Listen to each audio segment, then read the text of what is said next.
Hello friends, आज हम इस वीडियो में Bihar BPSC TRE 3.0 class 6 to 10 के लिए मोस्ट इम्पोर्टेंट 40 एमसीक्यू को डिस्कस करेंगे। सब्जेक्ट है मेरा भूगोल, सेट नंबर है 5। इससे पहले ऑलरेडी हमने 4 सेट करा रखा है, उसका लिंक डिस्क्रिप्शन में दिया हुआ है। हम लोग का टारगेट है 19 जुलाई 2024 के एग्ज़ाम को क्रैक करना। तो चलिए फिर शुरू करते हैं आज का पहला सवाल से। और आज का पहला सवाल है, इजी सवाल है कि भारत की भू सीमा कितने देशों के साथ जुड़ी हुई है। सिंपल सा सवाल है, भारत की भू सीमा कितने देशों के साथ जुड़ी हुई है। 7, 8, 12 या फिर उपर्युक्त में से एक से अधिक होगा या फिर उपर्युक्त में से कोई नहीं। तो हम बात करें यहाँ पे भारत के साथ लगे देशों के बारे में, तो सबसे पहला नाम आता है अफ़गानिस्तान का। ठीक है, अफ़गानिस्तान। इसके बाद देखेंगे पाकिस्तान। इसके बाद नंबर आता है चीन का। ठीक है, इसके बाद नेपाल का। इसके बाद फिर भूटान का। ठीक है, इसके बाद फिर देखेंगे भूटान के बाद म्यांमार का। ठीक है, म्यांमार। इसके बाद फिर आएगा चीन का, और सॉरी चीन तो हो गया, यहाँ पे बांग्लादेश। ठीक है, बांग्लादेश। कितने हो गए? 1, 2, 3, 4, 5, 6, 7, अर्थात 7 राज्य ऐसे हैं, 7 देश ऐसे हैं जो भारत की भू सीमा के साथ लगे हुए हैं। ठीक है, तो इसका सेंस हो जाएगा ए ऑप्शन। ठीक है, बात करें यहाँ पे हम लोग कि इन 7 राज्य जो देश है, इनकी जो सीमा लगती है उसकी कुल लंबाई कितनी है जो भारत के साथ लगती है। तो ध्यान रखना है आप लोगों को, 15,200 किलोमीटर। कितना? 15,200 किलोमीटर लगती है, यानी कि कह सकते हैं भारत की स्थलीय सीमा की जो कुल लंबाई है वो है 15,200 किलोमीटर। ठीक है, और बात करें तटीय सीमा के बारे में, तो ये है तटीय सीमा लगता है 6,100 किलोमीटर। ठीक है, अगर इसमें बात करें कि द्वीप को भी अगर इस सम्मिलित कर ले, इंक्लूड कर ले, तब हो जाएगा 7,516.6 किलोमीटर। ठीक है ना। और टोटल पूछ लिया जाए तो क्या करेंगे हम लोग, ये दोनों को जोड़ देंगे तो हो जाएगा 15 और 5 2 22,000, 22,716.6 किलोमीटर। ये टोटल हो जाएगा स्थलीय सीमा और तटीय सीमा को जोड़ करके। तो सवाल चाहे जैसे पूछे आप बता देंगे। ठीक है ना। इसे बात कर ले अफगानिस्तान के साथ कौन कौन सीमा लगता है, किसकी सीमा लगता है। ठीक है, तो यहाँ पे देखेंगे कि अफगानिस्तान का सीमा यहाँ पे जम्मू कश्मीर के साथ लगता है। ठीक है, लद्दाख कहेंगे आप। ठीक है, लद्दाख हो जाएगा। पाकिस्तान के साथ सीमा किसे लगता है, तो यहाँ पे देखेंगे गुजरात हो जाएगा आपका। ठीक है, गुजरात हो जाएगा। इसके बाद फिर आपका आ जाएगा राजस्थान। ठीक है, इसके बाद फिर पंजाब का भी लगता है, और एक और राज्य है जो है जम्मू कश्मीर। ठीक है, और लद्दाख भी लगता है। ठीक है, चीन के साथ बात करें तो यहाँ पे लद्दाख लगता है। ठीक है, लद्दाख। इसके बाद फिर देखेंगे हिमाचल प्रदेश। ठीक है, हिमाचल प्रदेश के बाद फिर बताइए क्या हो जाएगा, उत्तराखंड। उत्तराखंड के बाद फिर देखेंगे यहाँ पे सीधे आ जाइए सिक्किम। ठीक है, नेपाल के बारे में बात करें हम, तो नेपाल की सीमा जो लगती है वो है उत्तराखंड। ठीक है, यूके, उत्तराखंड, यूपी, बिहार। ठीक है, और उसके बाद फिर नेपाल का सीमा और लगता है वेस्ट बंगाल के साथ भी लगता है शायद ना, वेस्ट बंगाल, और साथ साथ में सिक्किम का भी लगता है। ठीक है, और भूटान की सीमा किसके साथ लगता है, तो भूटान की सीमा देखेंगे तो यहाँ पे आपको एक तो आपका सिक्किम है। ठीक है, सिक्किम याद रखिएगा। ठीक है, वेस्ट बंगाल, और साथ साथ में आपका असम, नहीं असम नहीं होगा, भूटान है ना, भूटान का जस्ट 1 सेकेंड, सिक्किम हो जाएगा आपका, वेस्ट बंगाल हो जाएगा। ठीक है, हाँ, और एक हो जाएगा आपका अरुणाचल प्रदेश। ठीक है, अरुणाचल के प्रदेश के बाद देखेंगे कि असम का भी इसके साथ सीमा लगता है।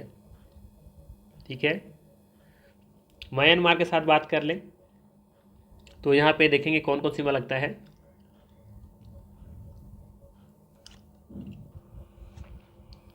म्यांमार का यहाँ पे नीचे लिख देता हूँ मैं। ठीक है, म्यांमार का हो जाएगा आपका अरुणाचल प्रदेश। ठीक है, मणिपुर। ठीक है, मिजोरम, और एक है नागालैंड। ठीक है, तो ये 4 राज्य हो जाएंगे म्यांमार के साथ, इसको कनेक्ट कर लीजिएगा। और बांग्लादेश के साथ फिर भी हम लोग कनेक्ट कर लेते हैं। यहाँ पे बांग्लादेश के साथ कौन कौन कनेक्ट हो रहे हैं यहाँ पे बांग्लादेश के साथ, तो सबसे पहला हो जाएगा इसमें वेस्ट बंगाल, क्योंकि उसी से तो अलग हुआ था। ठीक है, मिजोरम हो जाएगा आपका। इसके बाद हो जाएगा मेघालय, त्रिपुरा, ठीक है, और एक है असम। ठीक है, तो याद रखिएगा 1 2 3 4 5 राज्यों के साथ लगता है सीमा किसका, बांग्लादेश का। तो बस इतना करके आपको याद रखते हैं तो सारा यहाँ से आपका टॉपिक क्लियर हो जाएगा। इससे बाहर फिर क्वेश्चन यहाँ से नहीं आएंगे। ठीक है, चलिए आगे देखते हैं नेक्स्ट क्वेश्चन क्या है। नेक्स्ट है, भारत के राजस्थान प्रदेश में एक धार्मिक शहर है। सवाल है, भारत के राजस्थान प्रदेश में स्थित एक धार्मिक शहर है, कौन है? पुष्कर, राजकोट या ऋषिकेश? सही आंसर हो जाएगा यहाँ पे पुष्कर। ठीक है, ये ऑप्शन यहाँ पे बिल्कुल सही है। ठीक है, पुष्कर जो है भारत के राजस्थान प्रदेश में स्थित एक धार्मिक शहर है। और आप लोग को पता होगा कि पुष्कर में प्रसिद्ध पुष्कर मेला का आयोजन भी किया जाता है। ठीक है, चलिए अच्छा, यहाँ पे एक सवाल था, उसमें चीन के साथ कितना दिए थे हम बताए थे आप लोग को। ठीक है, यहाँ पे कुछ छूटा हुआ था क्या? चीन के साथ अरुणाचल प्रदेश का सीमा लगता है ना। ठीक है, यहाँ पे थोड़ा सा इसको ऐड कर लीजिए, छूट गया है। यहाँ पे लद्दाख है, हिमाचल प्रदेश है, ठीक है, यूके था, सिक्किम था, ठीक है, और यहाँ पे एक और जोड़ लीजिए, यहाँ पे अरुणाचल प्रदेश। ठीक है, अरुणाचल प्रदेश यहीं पे लिख देता हूँ मैं। ठीक है, अरुणाचल प्रदेश भी है इसमें, याद रखिएगा। यानी कि 1 2 3 4 5 राज्य के साथ लगता है चीन की सीमा। ठीक है, चलिए ये समझ में आ गया। क्वेश्चन नंबर 3 है, निम्नलिखित में से किस नदी का उद्गम विंध्य पर्वत श्रेणी से होता है? बताना है आपको कि निम्नलिखित में से किस नदी का उद्गम विंध्य पर्वत श्रेणी से होता है। कावेरी का, बेतवा का या फिर गोमती का? सही आंसर हो जाएगा बेतवा नदी, बी ऑप्शन यहाँ पे सही है। ठीक है, बेतवा नदी का उद्गम विंध्य पर्वत श्रेणी से होता है। ठीक है, और आप लोगों को पता होगा बेतवा जो है ये यमुना नदी की सहायक नदी है। ठीक है, यमुना की सहायक नदी है ये। ठीक है, और यमुना फिर देखेंगे कि गंगा की सहायक नदी है। ठीक है, बाकी याद रखिए कावेरी नदी के बारे में कि कावेरी नदी कर्नाटक के कुर्ग जिले में ब्रह्मगिरी से निकलती है ये। ठीक है, कहाँ से? ब्रह्मगिरी से निकलती है। ठीक है ना। और गोमती के बारे में थोड़ा सा याद रखिएगा कि गोमती नदी उत्तर प्रदेश में बहने वाली नदी है, और गोमती नदी गंगा नदी की सहायक नदी है। ठीक है ना। चलिए आगे देखते हैं। नेक्स्ट है, गंगा का निचला मैदान भारत के निम्नलिखित में से किस पड़ोसी देश तक विस्तृत है? गंगा का निचला मैदान भारत के निम्नलिखित में से किस पड़ोसी देश तक विस्तृत है, यानी कि फैला हुआ है? नेपाल, बांग्लादेश, म्यांमार? तो याद रखिएगा गंगा का निचला मैदान भारत के पड़ोसी देश बांग्लादेश तक विस्तृत है, यानी कि फैला हुआ है। अर्थात यहाँ पे बी ऑप्शन बिल्कुल सही होगा। ठीक है,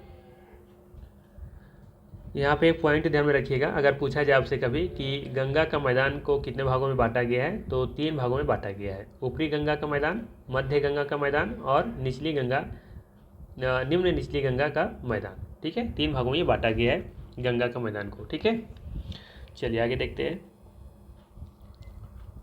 भारत में असुरक्षित प्रजाति है, भारत में असुरक्षित प्रजाति है, कौन है? एशियाई हाथी, गांगे डॉल्फिन, काला हिरन, उपयुक्त में से एक अधिक होगा या फिर उपयुक्त में से कोई नहीं होगा?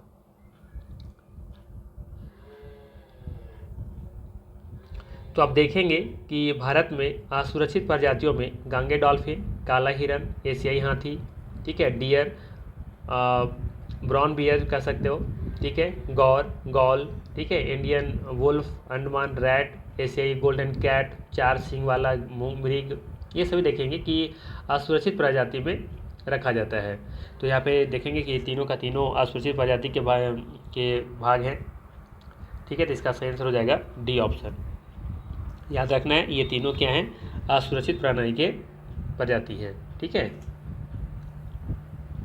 यहाँ पे एक पॉइंट ध्यान में रखिएगा इसके बारे में, गंगे डॉल्फिन के बारे में। ठीक है, क्या पॉइंट ध्यान में रखना है कि 5 अक्टूबर, कब? 5 अक्टूबर 2009 को, ठीक है, 5 अक्टूबर 2009 को राष्ट्रीय जलीय जीव घोषित किया गया था। राष्ट्रीय जलीय जीव घोषित किया गया था, ये ध्यान रखना है आपको। चलिए आगे देखते हैं। नेक्स्ट है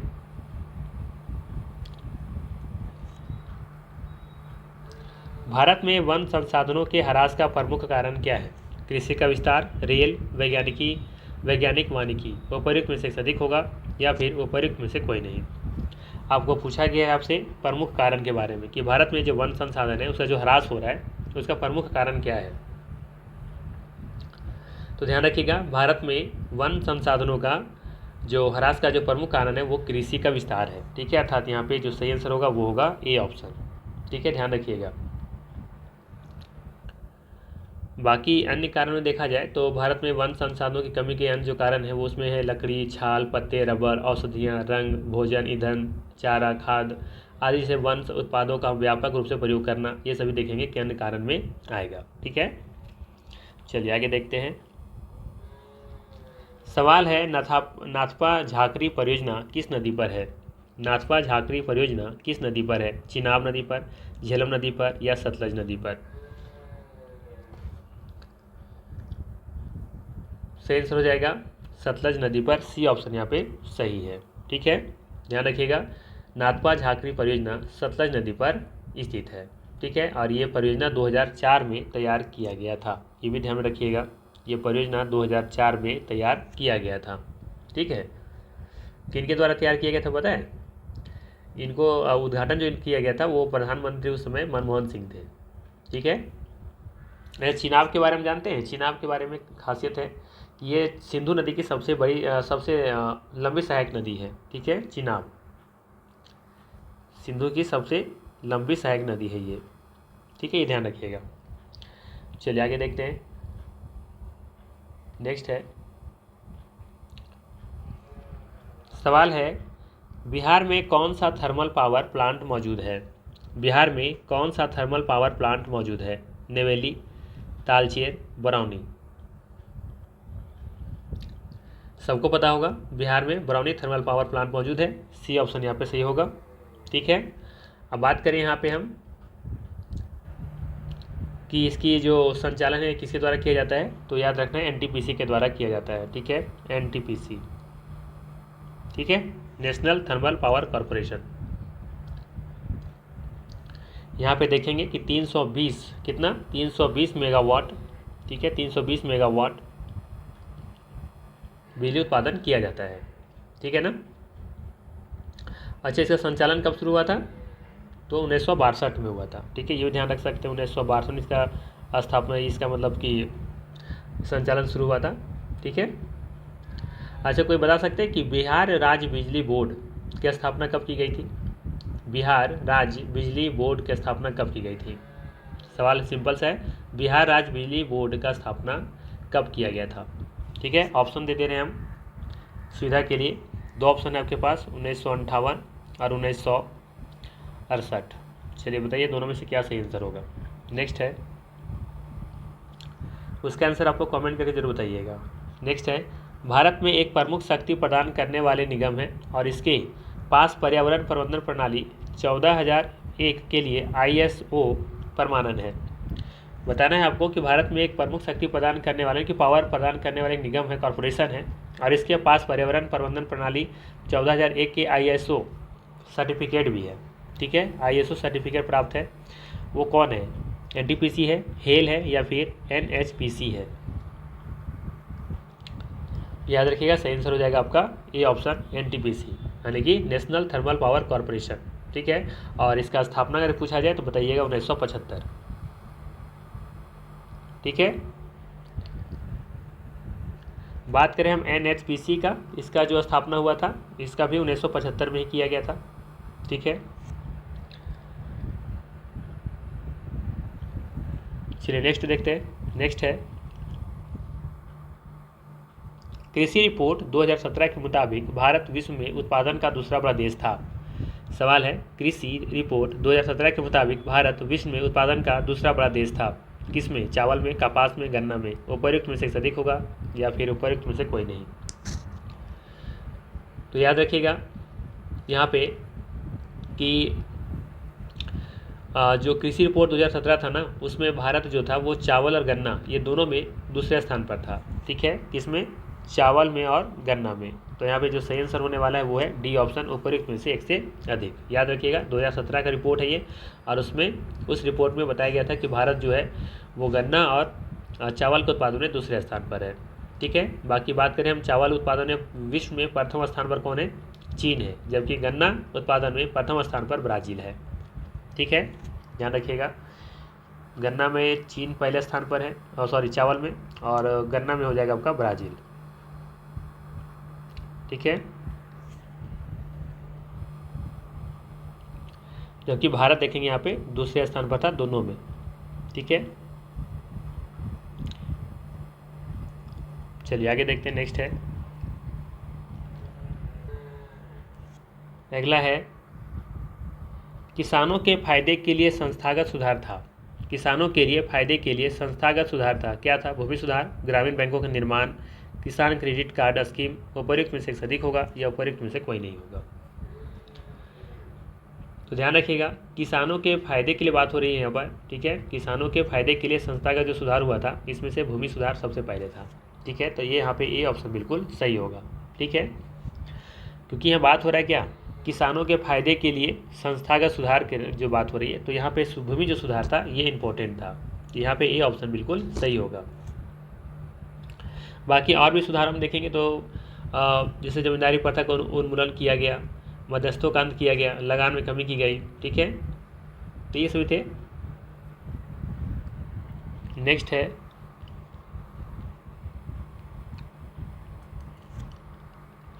अंतर्राष्ट्रीय पृथ्वी सम्मेलन किस वर्ष आयोजित हुआ। सवाल है, अंतर्राष्ट्रीय पृथ्वी सम्मेलन किस वर्ष आयोजित हुआ था, 1991 में, 1992 में या फिर 1994 में। तो ध्यान रखिएगा, अंतर्राष्ट्रीय पृथ्वी सम्मेलन 1992 वर्ष में आयोजित की गई थी, अर्थात यहाँ पे बी ऑप्शन बिल्कुल सही हो जाएगा। ठीक है, और आप लोग को पता होगा कि इसी सम्मेलन में एजेंडा 21 घोषित किया गया था, याद है ना, एजेंडा 21, रियो घोषणा जो जिसको कहते हैं हम लोग। ठीक है, उसको भी याद रखिएगा। और हम लोग पृथ्वी दिवस कब मनाते हैं हर साल, पृथ्वी दिवस कब मनाया जाता है, 22 अप्रैल को। चलिए आगे है, नेक्स्ट है, राष्ट्रीय वन्यजीव संरक्षण अधिनियम किस वर्ष लागू किया गया। राष्ट्रीय वन्यजीव संरक्षण अधिनियम किस वर्ष लागू किया गया, 1971 में, 1972 में, 1973 में। याद रखिएगा, राष्ट्रीय वन्यजीव संरक्षण अधिनियम वर्ष 1972 में लागू किया गया था। ठीक है, सही आंसर हो जाएगा आपका बी ऑप्शन, 1972। चलिए आगे देखते हैं। नेक्स्ट है, भारत का कुल भौगोलिक क्षेत्रफल कितना है। सिंपल सा सवाल है, भारत का कुल भौगोलिक क्षेत्रफल कितना है, 3.18 मिलियन वर्ग किलोमीटर, या फिर 3.28 मिलियन वर्ग किलोमीटर, या फिर 3.38 मिलियन वर्ग किलोमीटर। सही आंसर हो जाएगा यहाँ पे बी ऑप्शन, 3.28 मिलियन वर्ग किलोमीटर। ठीक है, इसको जब 10 लाख से मल्टीप्लाई कीजिएगा तो आपको वही मिल जाएगा, 32,87,263 किलोमीटर के जो आसपास है वो आपको मिल जाएगा। ठीक है, चलिए आगे है, भारत में जल विद्युत ऊर्जा परियोजनाओं द्वारा बिजली का कितना प्रतिशत योगदान होता है। सवाल है, भारत में जल विद्युत ऊर्जा परियोजनाओं द्वारा बिजली का कितना प्रतिशत योगदान होता है, 32, 36 या 22। तो याद रखिएगा, भारत में जल विद्युत ऊर्जा परियोजनाओं द्वारा बिजली का 22% योगदान होता है। ठीक है, तो सही आंसर हो जाएगा यहाँ पे सी ऑप्शन। नेक्स्ट है, भारत के जल जीवन मिशन के अनुसार प्रति व्यक्ति प्रतिदिन पेयजल आपूर्ति की कितनी आवश्यकता है। भारत के जल जीवन मिशन के अनुसार प्रति व्यक्ति प्रतिदिन पेयजल आपूर्ति की कितनी आवश्यकता है, 85 लीटर, 65 लीटर या 55 मीटर। मीटर हो गया ना, यहाँ लीटर होना चाहिए, तो काटिए, इसको लीटर कीजिए। चलिए बताइए, 85 लीटर, 65 लीटर या फिर 55 लीटर। सही आंसर होगा यहाँ पे 55 लीटर। ठीक है, भारत के जल जीवन मिशन के अनुसार प्रति व्यक्ति प्रतिदिन पेयजल आपूर्ति के लिए 55 लीटर आवश्यकता है। ठीक है, और ये भी ध्यान रखिएगा कि जल जीवन जो मिशन योजना है इसकी शुरुआत कब की गई थी। सवाल ये है कि जल जीवन मिशन की शुरुआत कब की गई थी। याद रखना है 15 अगस्त 2019 को की गई थी। ठीक है, चलिए आगे देखते हैं। सवाल है अटल टनल की लंबाई कितनी है। अटल टनल की लंबाई कितनी है। 9.02 किलोमीटर, 9.8 किलोमीटर या फिर 10.08 किलोमीटर। याद रखना है अटल टनल की जो लंबाई है वो 9.02 किलोमीटर है, अर्थात यहाँ पे ये ऑप्शन बिल्कुल सही होगा। और ये भी ध्यान रखिएगा अटल टनल भारत के पूर्व प्रधानमंत्री अटल बिहारी वाजपेयी के नाम पर एक राजमार्ग सुरंग है और यह भारत के हिमाचल प्रदेश में लेह मनाली राजमार्ग पर हिमालय के पूर्वी पीर पंजाल श्रृंखला में रोहतांग दर्रे के नीचे बनाई जा रही है। ठीक है, चलिए आगे देखते हैं। भारत का सबसे बड़ा बंदरगाह कौन सा है। भारत का सबसे बड़ा बंदरगाह कौन सा है। हुबली, मुंबई या फिर कोयम्बटूर। तो याद रखिएगा भारत का सबसे बड़ा बंदरगाह मुंबई है, अर्थात यहाँ पे बी ऑप्शन बिल्कुल सही हो जाएगा। ठीक है, नेक्स्ट है निम्नलिखित में से किसको राष्ट्रीय जलमार्ग NW1 नाम दिया गया है। निम्नलिखित में से किसको राष्ट्रीय जलमार्ग NW1 नाम दिया गया है। बताइए इसका आंसर क्या होगा। ना जाने हम कितनी वीडियो में इसको बता चुके हैं। ठीक है, सही आंसर हो जाएगा इसका बी ऑप्शन इलाहाबाद हल्दिया। ठीक है, इलाहाबाद हल्दिया राष्ट्रीय जलमार्ग को NW1 नाम दिया गया है, अर्थात यहाँ पे बी ऑप्शन बिल्कुल सही हो जाएगा। ठीक है, और इस जलमार्ग की जो स्थापना की गई थी 1986 में की गई थी, ये भी हमने कई बार बताया है। ठीक है, और इसकी जो कुल लंबाई है वो है 1620 किलोमीटर। ठीक है, चलिए आगे देखते हैं। नेक्स्ट है गोदावरी नदी के संबंध में निम्नलिखित में से कौन सा कथन गलत है। गोदावरी नदी के संबंध में निम्नलिखित में से कौन सा कथन गलत है। पहला ऑप्शन दिया हुआ है कि घाट प्रभा इसकी कई सहायक नदियों में से एक है। दूसरा दिया है यह पूर्वी घाटों की ढलानों में से निकलती है। और सी ऑप्शन में दिया है कि यह बंगाल खाड़ी में गिरती है। ठीक है, तो आप देखेंगे गोदावरी नदी यह महाराष्ट्र से निकलती है, त्र्यंबकेश्वर से निकलती है। ठीक है, ये तो पता होगा। अब देखते हैं, बात करते हैं ना पहला ऑप्शन के बारे में। ये लिखा है कि घाट प्रभा इसकी कई सहायक नदियों में से एक है, तो ये गलत है। ठीक है, क्यों गलत है, क्योंकि घाट प्रभा माल प्रभा इसे देखेंगे कि ये आपका कृष्णा नदी की सहायक नदी है। ठीक है, तो ये गलत हो गया। बी ऑप्शन में दिया है कि यह पूर्वी घाटों की ढलानों से निकलती थी, ये भी कथन गलत है। क्यों गलत है, क्योंकि ये पश्चिमी घाटों की ढलानों से निकलती है। ठीक है, तो ये भी गलत है। सी ऑप्शन में दिया है कि यह बंगाल की खाड़ी में गिरती है, तो ये कथन सही है। ठीक है, तो पूछा था यहाँ पे कौन सा कथन गलत है, तो इसका सही आंसर हो जाएगा यहाँ पे डी ऑप्शन, उपयुक्त में से एक से अधिक कथन यहाँ पे गलत है। ठीक है ना, यहाँ पे ध्यान रखिएगा गोदावरी नदी का कुछ सहायक नदी का नाम यहाँ पे बता दे रहे हैं, जैसे कि इसमें से एक है पूर्णा। ठीक है, पूर्णा, वर्धा। ठीक है, पूर्णा, वर्धा, मंजरा। ठीक है, पेनगंगा, वेनगंगा, पेनगंगा। ठीक है, वेनगंगा। ठीक है, और प्राणहिता।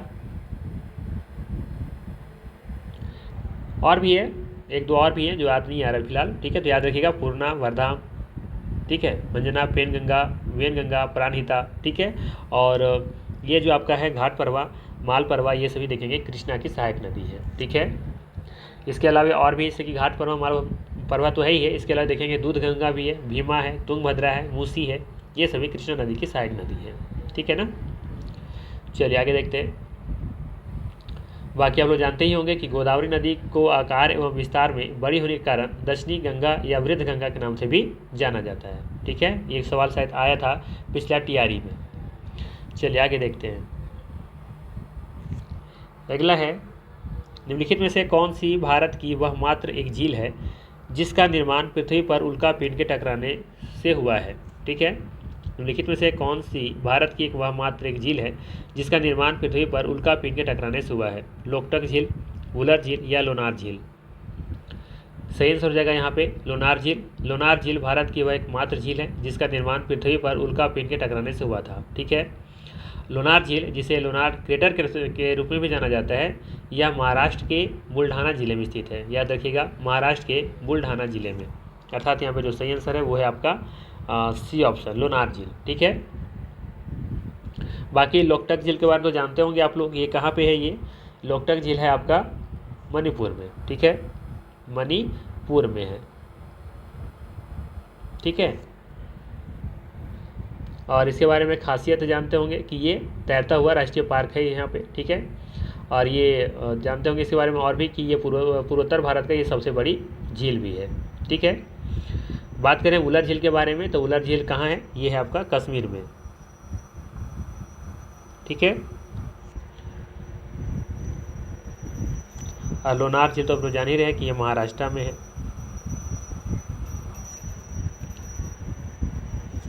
बाकी याद रखिएगा कि लोकटक झील आपका जो ये उलर झील है आपका, ये मीठे पानी का है। ठीक है, मीठे पानी का सबसे बड़ा झील है। और लोनार झील ये खारा पानी है, याद रखिएगा, ये खारा पानी है। एक्चुअली में उल्का पिंड से गिरा था तो ये खारा ही होगा, ट्रिक से याद रख सकते हैं ऐसा। ठीक है, नेक्स्ट है, निम्न में से कौन नदी अलकनंदा में बाईं ओर से मिलती है?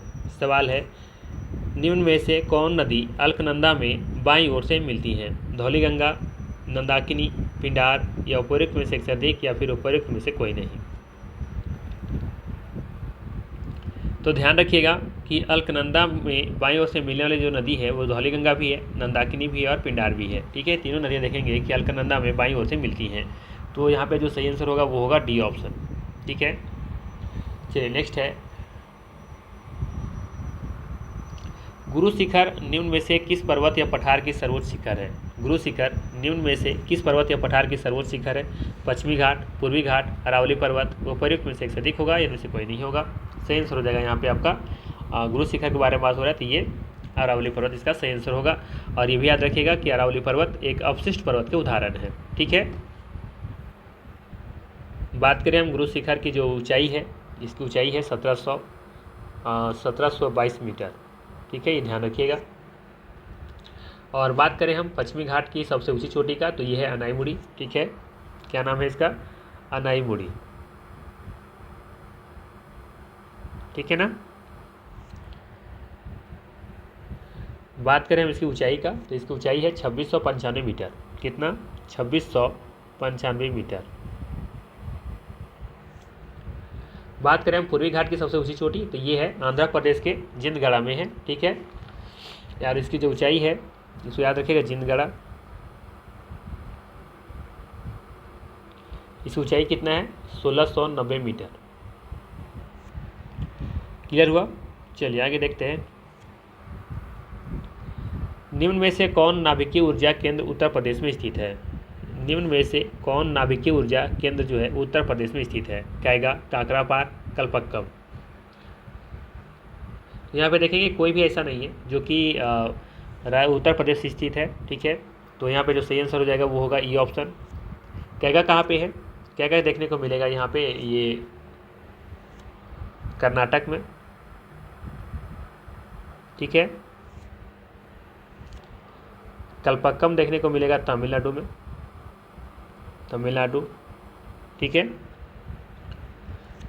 जबकि काकरापार आपको देखने को मिलेगा गुजरात में। बात करें हम उत्तर प्रदेश में, उत्तर प्रदेश में क्या है, क्या नाम से है? तो यहाँ पे देखेंगे नरोरा। ठीक है, ठीक है जी। चलिए आगे देखते हैं, नेक्स्ट है, हड़ौती का पठार कहाँ है? हड़ौती का पठार कहाँ है? छत्तीसगढ़ में है, मध्य प्रदेश में है, या फिर राजस्थान में है? तो याद रखिएगा, हड़ौती का पठार राजस्थान में स्थित है। यहाँ पे सी ऑप्शन सही होगा। ठीक है, हड़ौती का पठार राजस्थान में स्थित है, याद रखिएगा। मालवा पठार को राजस्थान में हड़ौती का पठार कहते हैं, याद रखिएगा। मालवा पठार को राजस्थान में हड़ौती का पठार कहते हैं, ये आपको याद रखना है। चलिए आगे है, सवाल है कि भारत में कोयला उत्पादक क्षेत्र निम्न में कहाँ है? दामोदर घाटी, सोन घाटी, महानदी घाटी, गोदावरी घाटी, अब बताना है यहाँ पे 1 2 है, कोई तीनों सही है, 4 सही है, ये भी सही नहीं है, आपको कमेंट करके बताना है। ठीक है, तो यहाँ पे देखेंगे कि कोयला उत्पादन देखते हैं कि कहाँ कहाँ होता है। तो ये दामोदर घाटी में भी होता है, सोन घाटी भी है, महानदी भी है, गोदावरी भी है, अर्थात यहाँ पे सभी का सभी हो जाएगा, अर्थात डी ऑप्शन यहाँ पे बिल्कुल सही हो जाएगा। ठीक है, चलिए आगे है, नेक्स्ट है, हिंदुस्तान उर्वरक निगम का नाम रूप संयंत्र किस राज्य में स्थित है? हिंदुस्तान उर्वरक निगम का नाम रूप संयंत्र किस राज्य में स्थित है? नाम से पता चल रहा है ना, सुना सुना लग रहा है, नाम रूप संयंत्र, नाम रूप तो सुने ही होंगे, काम रूप नाम रूप, है ना। बताइए कहाँ होगा इसका आंसर, क्या होगा? पश्चिम बंगाल, छत्तीसगढ़ या फिर असम? वेरी गुड, सही हो जाएगा आपका असम में। ठीक है, हिंदुस्तान उर्वरक निगम का नाम रूप संयंत्र जो है वो असम राज्य में स्थित है। ठीक है, बात करें हम हिंदुस्तान उर्वरक निगम की स्थापना कब हुई थी? तो 1978 में हुई थी। ठीक है, चलिए आगे देखते हैं, पूर्व मध्य रेलवे जोन का मुख्यालय निम्न में से कहाँ है? पूर्व मध्य रेलवे जोन का मुख्यालय निम्न में से कहाँ है? गोरखपुर, हाजीपुर या ये होगा भुवनेश्वर। ठीक है, या फिर भुवनेश्वर। तो याद रखिएगा, पूर्व मध्य रेलवे जोन का मुख्यालय हाजीपुर में स्थित है। बी ऑप्शन यहाँ पे सही है, बी ऑप्शन सही होगा। नेक्स्ट है,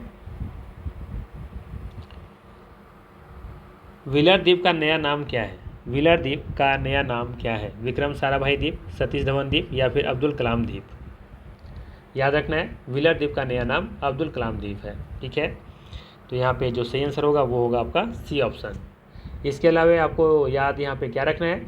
याद ये रखना है कि व्हीलर द्वीप का नया नाम अब्दुल कलाम द्वीप तो है ही है, साथ में याद रखना है कि उड़ीसा सरकार ने 2 सितंबर 2015 को इस द्वीप का नामकरण किया था। ठीक है, और ये भी याद रखना, भारत के ये महान वैज्ञानिक थे कौन?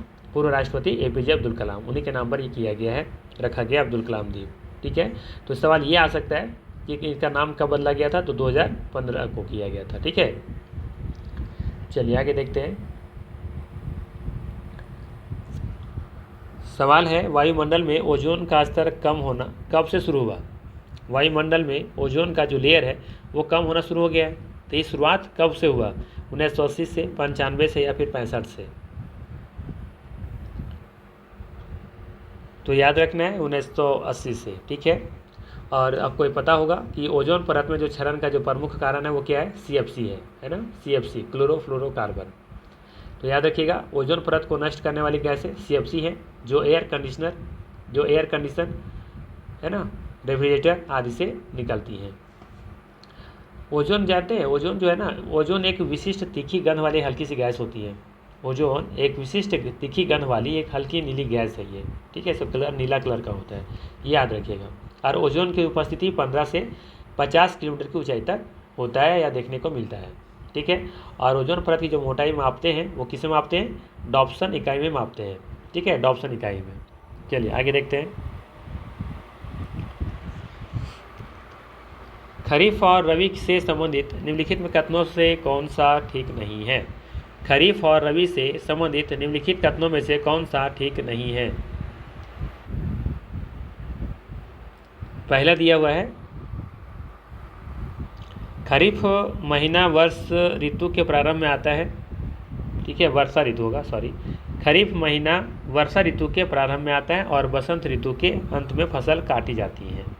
ठीक है, इस बात यहाँ पे ये भी खरीफ होगा। ठीक है, ये खरीफ है, खरीफ महीना वर्ष ऋतु के आरंभ में आता है और शरद ऋतु में फसल काटी जाती है।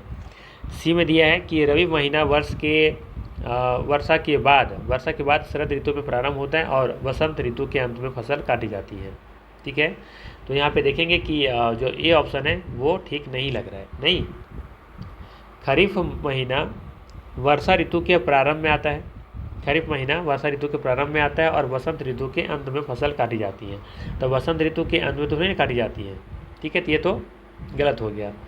बी ऑप्शन में क्या दिया कि खरीफ जो है वो महीना वर्ष ऋतु के आरंभ में शुरू होता है, बिल्कुल ठीक है, और शरद ऋतु में फसल काटी जाती है, तो ये ठीक है। सी में दिया है कि रबी जो है वो महीना वर्ष के बाद, महीना वर्षा के बाद, बार बार हम वर्ष पढ़ ले रहे हैं, माफ़ कीजिएगा।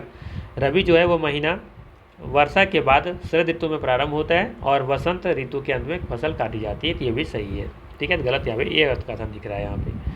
ठीक है, चलिए आगे देखते हैं। विश्व में सबसे बड़ा ग्रान वन या फिर मैंग्रोव फॉरेस्ट निम्न में से कौन सा है? ध्यान रखिएगा, इंग्लिश नहीं देगा तो ग्रान वन मतलब क्या होगा? Mangrove one. ठीक है, याद रखिएगा। इसी को एक और नाम से भी जानते हैं, सघन मैंग्रोव वन। ठीक है, ये भी लिखा रहेगा तो ध्यान रखिएगा। तो पूछा है कि कौन सा सबसे बड़ा है वर्ल्ड में? अफ्रीका वन, अल्पाइन वन या फिर सुंदर वन?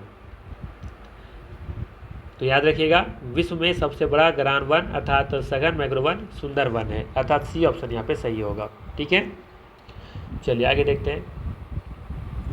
नेक्स्ट है, भारत में निम्नलिखित में से वह फसल मौसम कौन सा है जो मई जून में शुरू होता है और जिसमें धान और ज्वार बाजरा आदि मुख्य फसलें उगाई जाती हैं? इसको क्या बोलते हैं? वर्षा ऋतु, रबी ऋतु या फिर खरीफ? क्या बोलते हैं इसको?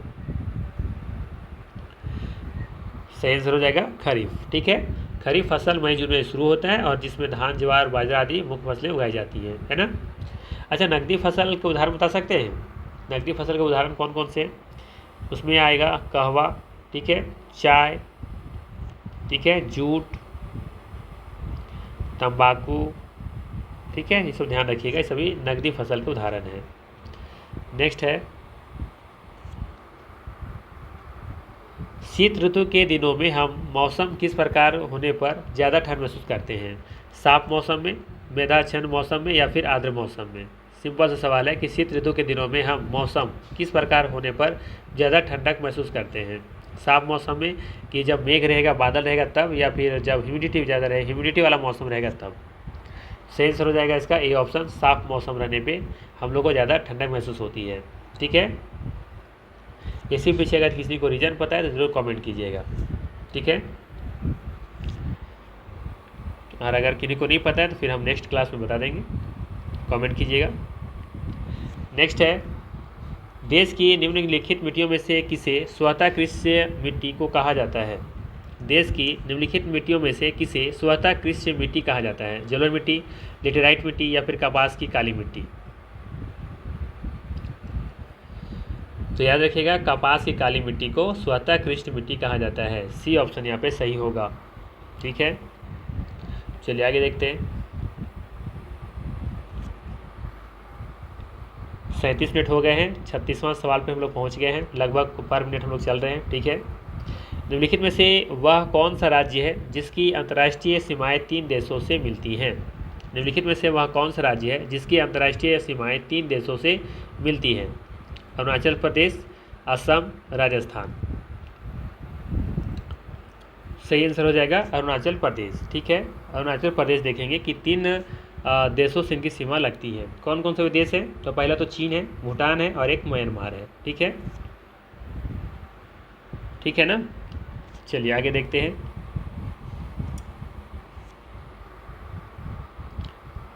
निम्नलिखित में से वह फसल कौन सी है जो जलोढ़ मिट्टी में उगती है और जिसे लिए प्रचुर मात्रा में पानी की आवश्यकता होती है? चाय, गेहूं, चावल? तो याद रखिएगा, चावल जो जलोढ़ मिट्टी में उगता है और उसके लिए प्रचुर मात्रा में पानी की आवश्यकता होती है। ठीक है, और ये भी जानते होंगे आप लोग कि चावल जो है वो भारत का मुख्य खाद्य फसल भी है। ठीक है, तो यहाँ पे जो सही आंसर है वो है आपका सी ऑप्शन। ठीक है, और चावल तो जानते ही होंगे कि ये भारत में सबसे ज़्यादा बोई जाने वाली एक फसल है। चलिए आगे देखते हैं। अच्छा, कोई बता सकते हैं कि चावल भारत में जो उसके प्रमाण जो मिले थे सबसे पहले, ठीक है, चावल का जो प्रमाण भारत में मिला था सर्वप्रथम कहाँ से मिला था? अगर किसी को पता है तो कमेंट कीजिएगा। चलिए आगे है,